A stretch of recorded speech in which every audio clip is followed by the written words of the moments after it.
അഖിലേന്ത്യാ കോൺഗ്രസ് കമ്മിറ്റിയുടെ അധ്യക്ഷനാണ് മല്ലികാർജുന ഖാർഗെ. അതേപോലെ രാജ്യസഭയിലെ പ്രതിപക്ഷ നേതാവുമാണ്. കർണാടകയിലെ ഒരു ദളിത് കുടുംബത്തിൽ ജനിച്ച് പോരാട്ടത്തിലൂടെ വളർന്നു വന്ന ഒരു നേതാവാണ് മല്ലികാർജുന ഖാർഗെ. അദ്ദേഹത്തിന് 83 വയസ്സായി. രാജ്യം മുഴുവൻ ആദരിക്കുകയും അംഗീകരിക്കുകയും ചെയ്യുന്ന ഈ നേതാവിനെയാണ് കഴിഞ്ഞ ദിവസം, അതായത് ഇന്നലെ, നന്ദി പ്രമേയ ചർച്ചയ്ക്ക് മറുപടി പറഞ്ഞുകൊണ്ടുള്ള പ്രസംഗത്തിൽ നമ്മുടെ പ്രധാനമന്ത്രി നരേന്ദ്രമോദി ആക്ഷേപിച്ചത്.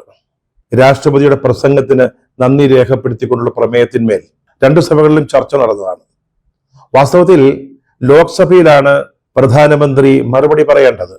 കാരണം അതാണ് തെരഞ്ഞെടുക്കപ്പെട്ട സഭ, ജനപ്രതിനിധി സഭ, അതാണ് ചട്ടം, അതാണ് കീഴ്വഴക്കം. അവിടെ പ്രസംഗിക്കാതെ രാജ്യസഭയുടെ തണലില് അഭയം തേടിയ മോദിയാണ്. 56 ഇഞ്ച് നെഞ്ചളവുള്ള ആളാണ്, ചെറിയ കക്ഷിയൊന്നുമല്ല. അദ്ദേഹമാണ് മല്ലികാർജുന ഖാർഗെയുടെ വയസ്സു പറഞ്ഞ്, അദ്ദേഹത്തിന് 83 വയസ്സായി എന്ന് പറഞ്ഞ് അദ്ദേഹത്തെ അപഹസിച്ചത്. രാജ്യസഭയിലും പ്രതിപക്ഷം പ്രതിഷേധങ്ങൾ ഉയർത്തിയിരുന്നു. അതിന് നേതൃത്വം കൊടുത്തത് മല്ലികാർജുന ഖാർഗെ ആയിരുന്നു. അതിശക്തമായ ഭാഷയിൽ മോദിയെയും മോദിയുടെ സർക്കാരിനെയും അദ്ദേഹം വിമർശിച്ചതാണ്. അത് മനസ്സിൽ വെച്ചുകൊണ്ട് നമ്മുടെ മോദി പറഞ്ഞത് 83 വയസ്സായ മല്ലികാർജുന ഖാർഗെയ്ക്ക് വേണമെങ്കിൽ ഇരുന്നു കൊണ്ട് മുദ്രാവാക്യം വിളിക്കാം എന്നാണ്. അതായത് ഖാർഗെയ്ക്ക് എഴുന്നേറ്റ് നിന്ന് സംസാരിക്കാനോ മുദ്രാവാക്യം വിളിക്കാനോ ഉള്ള ആരോഗ്യമില്ല എന്നായിരുന്നു അദ്ദേഹത്തിന്റെ വിവക്ഷ. എന്തുകൊണ്ടാണ് പ്രധാനമന്ത്രി ചർച്ചയ്ക്ക് മറുപടി പറയുമ്പോൾ മല്ലികാർജുന ഖാർഗെയെ പേരെടുത്ത് പറഞ്ഞ് ആക്ഷേപിച്ചത് എന്ന് മനസ്സിലാവുന്നില്ല. പ്രതിപക്ഷത്തെ വിമർശിക്കാം, വേണമെങ്കിൽ ആക്ഷേപിക്കാം, പക്ഷെ എന്തിന് പ്രതിപക്ഷ നേതാവിനെ ഒറ്റതിരിഞ്ഞ് ആക്രമിക്കുന്നു? ഒരുപക്ഷെ ലോക്സഭയിലും രാജ്യസഭയിലും ഒരുപോലെ ഉയർന്ന വിമർശനങ്ങൾക്ക് പ്രധാനമന്ത്രി നരേന്ദ്രമോദിക്ക് മറുപടി ഇല്ലാത്തത് കൊണ്ട് ആവണം. അതായത് പല പ്രശ്നങ്ങൾ ഉയർന്നല്ലോ. ഇന്ത്യ ചൈന അതിർത്തിയിൽ ചൈനീസ് പട്ടാളം അതിർത്തി ഭേദിച്ച് കടന്നു വന്നപ്പോ എന്ത് ചെയ്യണമെന്ന് ചോദിച്ച കരസേനാ മേധാവിയോട് നിങ്ങൾക്ക് യുക്തമായത് ചെയ്യൂ എന്ന് ചോദിച്ചു മണിക്കൂറുകൾക്ക് ശേഷം മറുപടി പറഞ്ഞത് അത് പുറത്തു വന്നതിനെ കുറിച്ച്, അതുപോലെ അമേരിക്കയുമായി ഉണ്ടാക്കിയ വ്യാപാര കരാർ, അതുണ്ടാക്കിയ വിമർശനങ്ങൾ, ഈ വക വിമർശനങ്ങൾ ഉണ്ടാക്കിയ ജാള്യം കൊണ്ടാവാം ഒരുപക്ഷേ അതിന് കൃത്യമായ മറുപടി പറയാതെ മല്ലികാർജുന ഖാർഗെയെ അപഹസിക്കാൻ അദ്ദേഹത്തിന്റെ മറുപടി പ്രസംഗത്തിന്റെ സമയം ഉപയോഗിച്ചത്. അല്ലെങ്കിൽ ഇന്ത്യ ചൈന അതിർത്തിയിൽ നടന്ന സംഭവത്തിന്റെയും അതുപോലെ ഈ വ്യാപാര കരാറിന്റെയും ഒക്കെ പേരിൽ ഇന്ത്യയുടെ രാജ്യത്തിന്റെ താല്പര്യങ്ങൾ സംരക്ഷിച്ചില്ല, തന്റെ സർക്കാർ അങ്ങനെ ചെയ്തില്ല എന്നുള്ള ഒരു കുറ്റബോധം കൊണ്ടാവാം.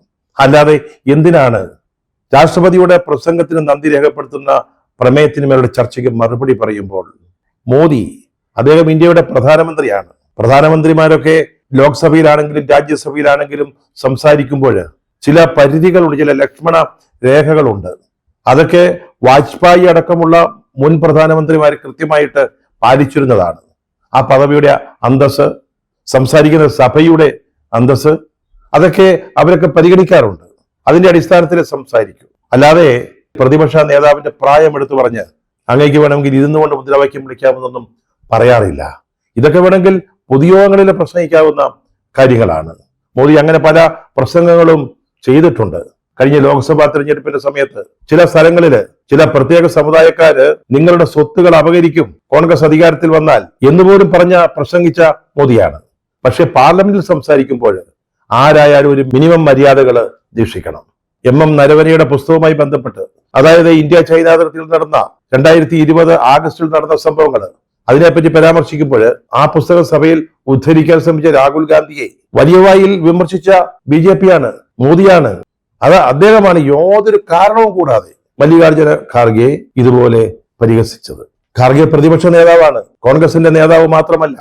അദ്ദേഹം ഈ ഇന്ത്യയുടെയും ഇന്ത്യയിലെ കർഷകരുടെയും ഇന്ത്യയിലെ ഉൽപാദകരുടെയും മുഴുവൻ താല്പര്യങ്ങളും ബലികഴിച്ചുകൊണ്ട് ട്രംപിനും അമേരിക്കയ്ക്കും കീഴടങ്ങിക്കൊണ്ട് എല്ലാ അർത്ഥത്തിലും ഇന്ത്യക്ക് വിനാശകരമായ ഒരു വ്യാപാര കരാറിൽ ഒപ്പുവെച്ചതിനെ നമ്മൾ വിമർശിക്കണ്ടേ? അത് പ്രതിപക്ഷത്തിന്റെ ഉത്തരവാദിത്തമല്ലേ? അതിർത്തിയിൽ ചൈനയുടെ പട്ടാളം കുതിച്ചു കയറി വരുമ്പോ എന്താണ് ചെയ്യേണ്ടതെന്ന് ചോദിച്ച കരസേനാ മേധാവിയോട് നിങ്ങൾക്ക് യുക്തമെന്ന് തോന്നുന്ന, ഉചിതമെന്ന് തോന്നുന്ന ചെയ്യൂ എന്ന് പറഞ്ഞ ഒരു ഭരണകൂടം പ്രധാനമന്ത്രി പറഞ്ഞതാണ് പ്രതിരോധ മന്ത്രി കരസേനാ മേധാവി അറിയിച്ചത്. അങ്ങനെ പറഞ്ഞ ഒരു സർക്കാരിനെ വിമർശിക്കണ്ടേ? അല്ലെങ്കിൽ പിന്നെ പ്രതിപക്ഷത്തിന്റെ ജോലി എന്താണ്? അവരുടെ ഉത്തരവാദിത്വം എന്താണ്? അവരെ ഈ രാജ്യത്തോടും ഇവിടുത്തെ ജനങ്ങളോടുള്ള ഉത്തരവാദിത്തങ്ങൾ നിർവഹിക്കേണ്ട ആളുകളല്ലേ? അങ്ങനെ വിമർശിച്ചതിന് അല്ലെങ്കിൽ കുറ്റപ്പെടുത്തിയതിന് ഇങ്ങനെയാണോ മറുപടി പറയേണ്ടത്?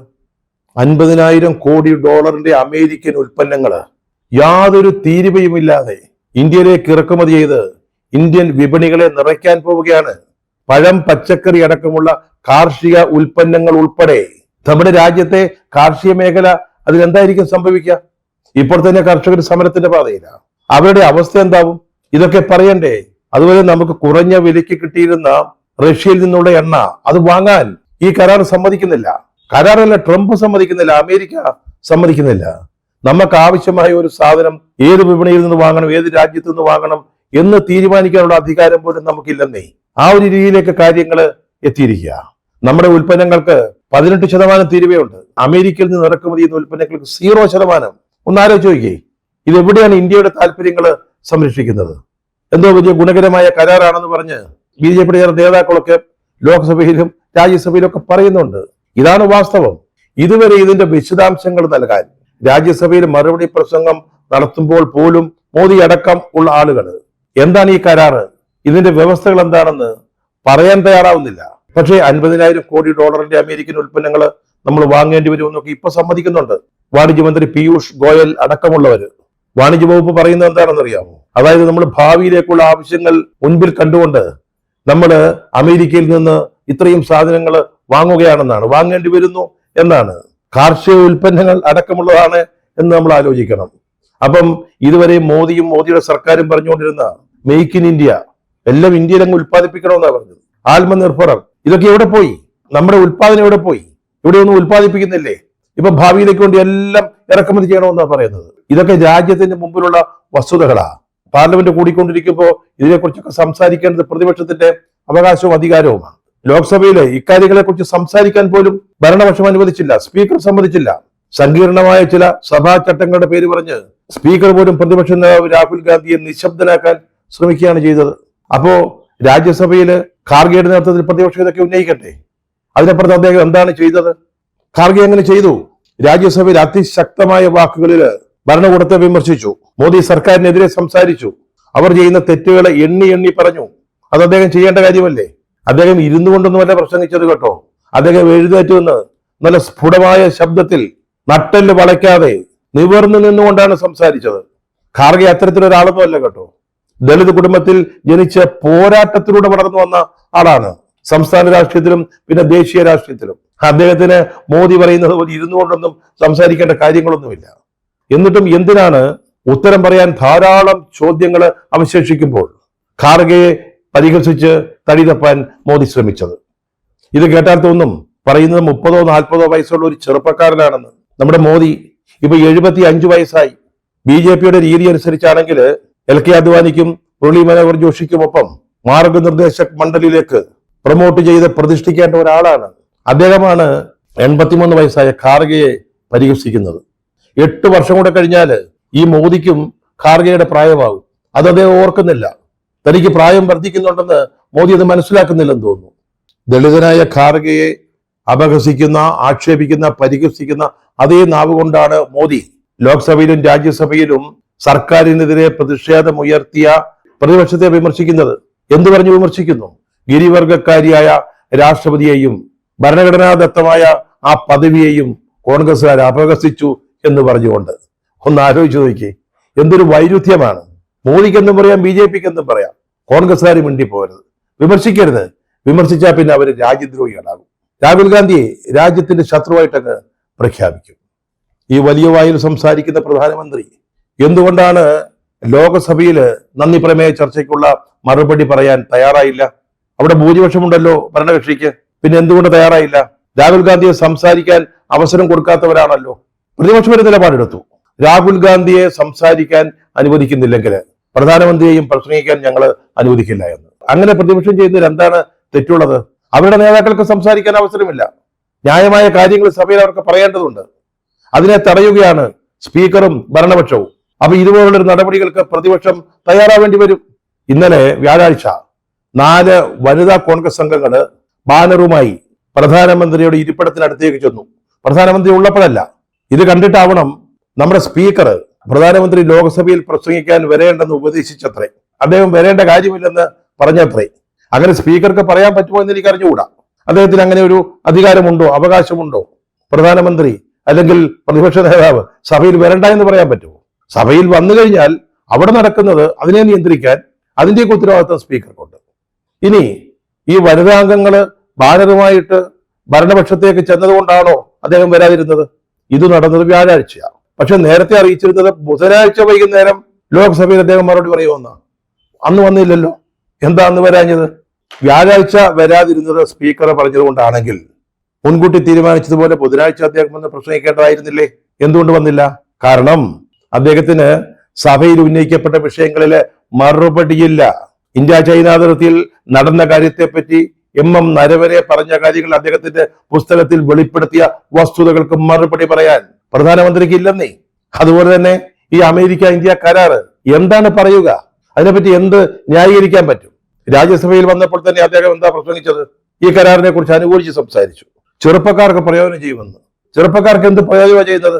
സീറോ തീരുവയിൽ അമേരിക്കയിൽ നിന്ന് 50,000 കോടി ഡോളറിന്റെ സാധനങ്ങൾ ഇന്ത്യൻ വിപണിയിലേക്ക് ഇറക്കുന്നതുകൊണ്ട് എന്താണ് ഇവിടുത്തെ ചെറുപ്പക്കാർക്ക് പ്രയോജനം? അത് വിശദീകരിക്കേണ്ടതല്ലേ? 100% രാജ്യത്തിനെതിരാണെങ്കിൽ പോലും ഇതിനെ മോദി അല്ലാതെ പിന്നെ ആരാണ് ന്യായീകരിക്കുക? അതിനപ്പുറത്ത് എന്താണ് അദ്ദേഹത്തിന്റെ പ്രസംഗത്തിലുള്ളത്? അത് മാത്രമല്ല, കഴിഞ്ഞ ദിവസം NDAയുടെ അംഗങ്ങൾ നൽകിയൊരു സ്വീകരണം അദ്ദേഹം ഏറ്റുവാങ്ങിയതാ. ഇന്ത്യൻ ഉൽപ്പന്നങ്ങൾക്കുള്ള തീരുവ 18% കുറച്ചതിന്റെ പേരിൽ. ഒന്ന് ആലോചിച്ചു നോക്കി. ഇതൊന്നും കൂടാതെ നെഹ്റു കുടുംബത്തെക്കുറിച്ച് ഫണ്ട് പറയുകയും ചെയ്തു. അതല്ലാതെ മോദിക്കോ BJP നേതാക്കൾക്കോ എന്താണ് ഈ രാജ്യത്തോട് പറയാനുള്ളത്? BJPക്ക് സംഘപരിവാരത്തിന് അഭിമാനിക്കാവുന്ന എന്ത് പൈതൃകമാണുള്ളത്, ചരിത്രമാണുള്ളത്? സ്വാതന്ത്ര്യ സമരത്തിൽ ഇവർ പങ്കെടുത്തിട്ടുണ്ടോ? സ്വാതന്ത്ര്യം കിട്ടിയതിനു ശേഷം ഇവര് ദേശീയ പതാക ഉയർത്തിയിട്ടുണ്ടോ? ഉണ്ടോ? ആദ്യമൊന്നും ഉയർത്തിയിട്ടില്ലല്ലോ. ഇപ്പോഴല്ലേ ദേശീയ പതാക ഉയർത്താൻ സംഘപരിവാരം ആരംഭിച്ചത്? പിന്നെ ചരിത്രം, ബ്രിട്ടീഷുകാർക്ക് 5 വട്ടം 6 വട്ടം മാപ്പെഴുതി കൊടുത്തിട്ട് ജയിലിൽ നിന്നും മോചനം നേടിയതല്ലാതെ എന്ത് ചരിത്രമാണ് ഇവർക്ക് പറയാനുള്ളത്? അപ്പൊ പിന്നെ ലോക്സഭയായാലും രാജ്യസഭയായാലും നന്ദി പ്രമേയ ചർച്ചയ്ക്കുള്ള മറുപടി ആയാലും ബജറ്റ് പ്രസംഗമായാലും എന്തായാലും നെഹ്റു കുടുംബത്തെക്കുറിച്ച് കുറെ പള്ളു പറയുക. അതിനപ്പുറത്ത് ഇവരെന്താ ചെയ്യുന്നത്? ഇവർക്ക് എന്താ പറയാനുള്ളത്? ഒന്നുമില്ലല്ലോ. പ്രധാനമന്ത്രി നരേന്ദ്രമോദി ലോക്സഭയിൽ നിന്ന് ഒളിച്ചോടിയെന്നാണ് കോൺഗ്രസിലെയും പ്രതിപക്ഷത്തെയും നേതാക്കള് പറയുന്നത്. അത് ശരിയാണെങ്കിൽ പോലും, വസ്തുതാപരമായിട്ട് ശരിയാണെങ്കിലും അങ്ങനെ നമ്മൾ പറയുന്നില്ല. കാരണം നമ്മുടെ പ്രധാനമന്ത്രിയാ.